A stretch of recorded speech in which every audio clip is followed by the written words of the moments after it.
Scott, and I'm a physics major here. So I feel like I don't know a whole lot, but I technically do, but not.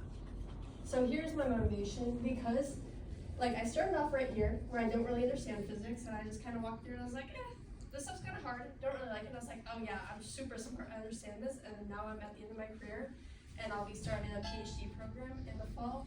And I realized I really don't know physics, and there's so much more, but that it comes down to the understanding of that, like when you fully understand a subject, you know where the gaps are and where it can be led into farther research. So in science, some things that we don't know. Actually, we don't know what gravity is, but we do know what the effects of gravity. So, but almost every single physical system is based off of gravity. So really, if comes out with like a scientific finding that gravity is completely different than what we thought, it would basically change the entire scope of science in physics.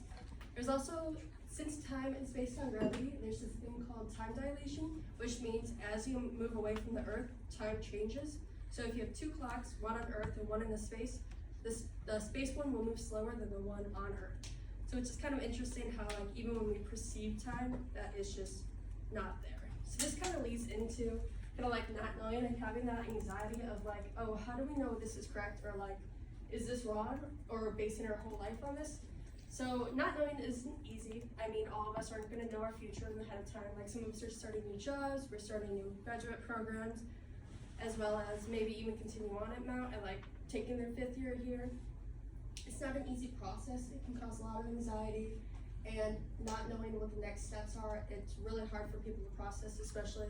I really struggled with this, especially trying to know what I want to do in the fall, and like understanding where I'm at, and like from this point, like a lot of people and their steps are very confusing.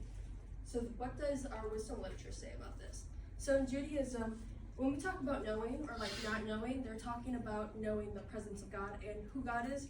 So in this case, trusting in the Lord with all your heart, and do not lean on your own understanding, but in all other ways acknowledge Him, and He will make your path straight. And that's from Proverbs 3-5-6. And Proverbs is like a series of poetry that really explains the wisdom and kind of like how it can be applicable to life, and uses these phrases for it.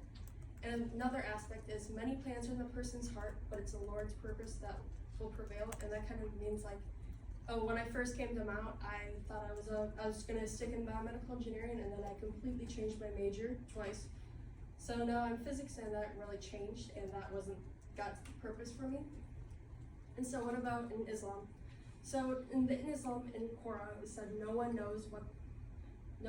person knows what he will earn tomorrow, and no person knows in what land he will die. For Allah is the all-knowing, all-acquainted. So this points to the fact that we don't know what's going on, but even in different religions, that trusting in a higher power will help kind of like feel this purpose. And so what about in Taoism? Well, Taoism, I really like this quote because it kind of like stuck out to more of the interpretation of like how I kind of view this subject, and kind of like not knowing how like that can really affect or really show your understanding. So in the Tao Te Ching, it says, not knowing is true knowledge, presuming to know is disease. First you realize you're sick, and then you can move on towards health. And this kind of relates to the fact in science, when you don't know what the answer is, but you do know where you can move on, and kind of where those gaps are in research, and kind of moving forward with that. So this guy, his name is Richard Feynman. If you've ever heard of Feynman diagrams, they are hell on earth, terrible in physics. But basically this guy's really smart, and he took really complex math and changed it into these weird shapes and figures.